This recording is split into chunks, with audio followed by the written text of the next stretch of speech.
17 మంది పిల్లలు ఆత్మహత్యలు చేసుకున్నారు. ఇక పబ్లిక్ సర్వీస్ కమిషన్ గ్రూప్ 1 పరీక్షలు అయితే 100 కోట్ల రూపాయలు సంపాదించుకున్నారు.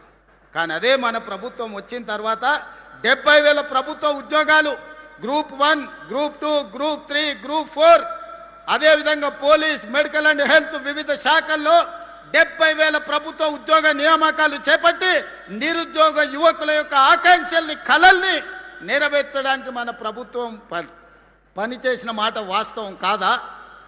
ఇవాళ మళ్ళీ పోలీస్ నోటిఫికేషన్లు ఇచ్చినాం, పబ్లిక్ సర్వీస్ కమిషన్ నుంచి నోటిఫికేషన్లు ఇచ్చినాం. ఇవాళ పోలీసులకు ఇంకా నోటిఫికేషన్లు ఇవ్వంటూ అన్ని ఖాళీలు మీకోసమే, విడతల వారి నియామకాలు చేపడతాం. వయసు మీకోసమే సడలించినాం, మీ మంచి కోసమే, మీ నిరుద్యోగ సమస్య పరిష్కారం కోసమే, మీ ఉజ్వల భవిష్యత్తు కోసమే ప్రభుత్వం ఆలోచన చేస్తున్నది. మీ రేవంత్ అన్న ఆలోచన చేస్తుండు. నా కుటుంబంలో ఎవరు ఉద్యోగాల కోసం పోయేది లేదు, ప్రభుత్వంలో మేము కింద మీద చేసేది లేదు. పేదల కోసమే, దళితుల కోసమే, గిరిజనుల కోసమే, మైనారిటీల కోసమే, మహిళల కోసమే ఈ ప్రభుత్వం పనిచేస్తుంది. ప్రభుత్వ ఉద్యోగ నియామకాలు చేపట్టే బాధ్యత నాది. విడతల వారీగా మీకు నియామకాలు చేపడతా, ప్రతి ఖాళీని భర్తీ చేస్తా. ఈరోజు నోటిఫికేషన్లు వచ్చిన పరీక్షలకు మంచిగా ప్రిపేర్ అవ్వండి. మాయ మాటలు వింటిరా మోసపోతారు. ఆనాడు అహో అగ్గిపెట్టెరావు గారు, అఘోరరావు గారు 100 రూపాయలు పెట్టి పెట్రోల్ తెచ్చుకున్నాడు సీసా నిండా, 10 పైసలు అగ్గిపెట్టె తెచ్చుకోలే. రెచ్చగొట్టిండు. అమాయకులైన పిల్లల ఆవేశానికి లోనైండ్రు. శ్రీకాంతాచారి ఎల్బీ నగర్లో నిట్ట నిలువున తగలబెట్టుకొని తెలంగాణ కోసం ఆత్మ బలిదానం చేసుకున్నాడు. ఒక యాదయ్య, ఒక కానిస్టేబుల్ కిష్టయ్య, ఒక ఈశాన్ రెడ్డి, ఒక వేణుగోపాల్ రెడ్డి, 1200 మంది పిల్లలు తెలంగాణ రాష్ట్ర ఉద్యమంలో వీళ్ళు రెచ్చగొడితే, వీళ్ళు వీధి నాటకాలు వేస్తే ఆత్మ బలిదానాలు చేసి తెలంగాణ రాష్ట్రం తెచ్చుకున్నారు.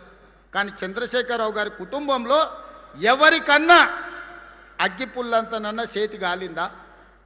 ఎవరన్నా కుటుంబం వాళ్ళ బంధువులలో ఎవరన్నా తెలంగాణ కోసం ప్రాణత్యాగం చేసిండ్రా? రెచ్చగొట్టాలే, మంది పిల్లలను సాబగొట్టాలి, ఆ శవాల పునాదుల మీద అధికారంలోకి రావాలనేదే వాళ్ళ ఆలోచన. మొన్నటికి మొన్న మీడియా మిత్రులు చూసింటారు, తెలంగాణ భవన్లో రక్తదాన కార్యక్రమం పెట్టారు. కాళేశ్వరం గోదావరి నీళ్లు మాకు ఇవ్వండి, మా రక్తం తీసుకోండి అని రక్తదాన కార్యక్రమం పెట్టారు తెలంగాణ భవన్లో.